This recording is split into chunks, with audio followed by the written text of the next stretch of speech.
Robin Padilla will begin his term as elected legislator tomorrow, June 30, 2022. Robin was declared the number 1 senator, with 26.4 million votes, in the just concluded 2022 national and local elections. Prior to this, Robin's wife Mariel Rodriguez joined the PEP Exclusives interview, with the editors and staff writers of Philippine entertainment portal pep.ph, yesterday, June 28. Here Robin's wife talks about the hardship they went through in this past campaign. Even though Robin is a famous actress, Mariel still can't believe that her husband was number 1 in the polls. The only prayer they said was not to be deceived and to enter Magic 12. You know, I was in the airplane.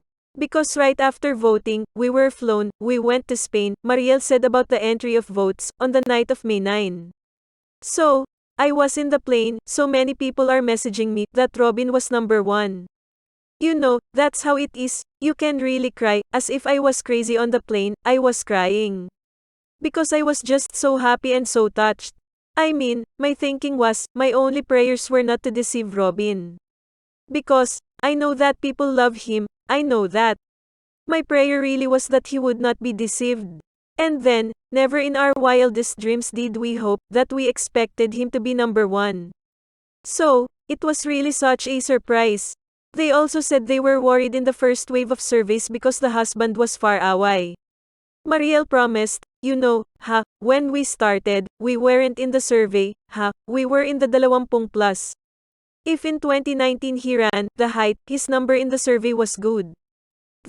We started at 20 plus, we really thought that. They also struggle when it comes to funding and personnel. They said they don't really have a team to put up tarpaulins and campaign materials. Mariel said, yes, we really don't have funds. We only have a few friends, his endorsements, the ones who really. We have volunteers, the number of us, most of them, volunteers. So when Robin won, they are already there. It is said that all the volunteers from different parts of the country put up the husband's campaign posters. If they buy a tarpaulin, there will be only a few. Looking back, you know, when we buy a tarpaulin, just a few pieces, 100,000 copies never happened. He also said that one of the difficulties that Robin experienced was its logistics. It is said that it does not have funds like some senators who have a plane or chopper or can afford to rent this and other vehicles in the places they go. Mariel's story, in Mindanao, it was like there were 3 or 4 sorties to go, Robin only went to one because he didn't make it. Because he is the only one who travels by land. Imagine that he couldn't go to all because until eventually the other fellow senators put him on board. But we really started that he just landed that he didn't reach anywhere else. He still laughs at the story. His wife drove from Manila to Ilocos Norte for the UniTeam campaign in the said area. UniTeam is the group of President-elect Ferdinand Marcos Jr. and Vice President-elect Sara Duterte. He said, even the one in Ilocos, the big one in Ilocos, when he saw PBBM, because VP Sara sent him there, Robin drove himself. People couldn't believe it. Where is his team? He doesn't have a team, he himself drives himself to Ilocos to be there. The wife also does not seem to have a driver. According to Mariel, last June 16, during the husband's oath-taking in Malacanang officiated by outgoing President Rodrigo Duterte, Robin was still driving their ride.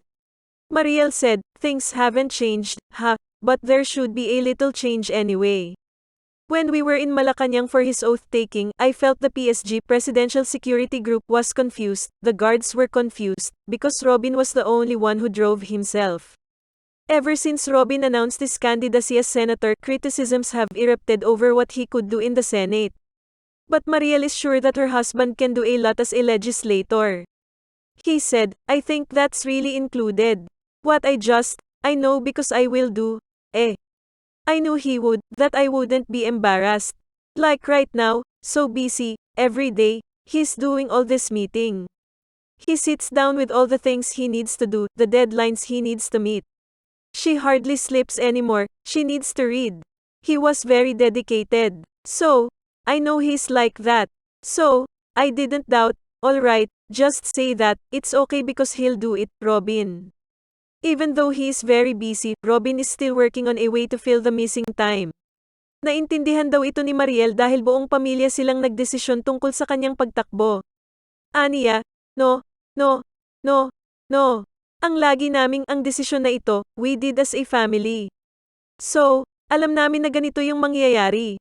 Bilang asawa ng isang senador, ang tanging magiging ambag daw ni Mariel sa asawa ay alagaan ng mga anak nila. Ayaw raw niyang makidagdag pa sa sakit ng ulo ni Robin. Saad niya, alam mo, ang lagi ko lang sinasabing biggest role ko is huwag makidagdag sa sakit ng ulo. 'Di ba? That is a big role. Kasi that alone, meron na siyang peace of mind na alam niya na inaalagan ko yung kids namin, yung family namin, okay? At least, hindi ka na nakakadagdag. Kasi everyday, ang dami niyang iniisip. Feeling ko, yun yung biggest help that I can give him. Kasi wala naman akong alam sa, of course, kung iimbitahan ako, may mga kailangan akong gawin, sasalo ako for him kung kinakailangan. Pero my main role is still, of course, to take care of our family. And it's one less thing that he has to worry about. Pangako pa ni Mariel, hindi siya magiging ipal na asawa ng isang politiko. Hindi tayo ipal, ayaw natin yan. Pupunta lang tayo pag kailangan tayo doon, sabi ni Mariel.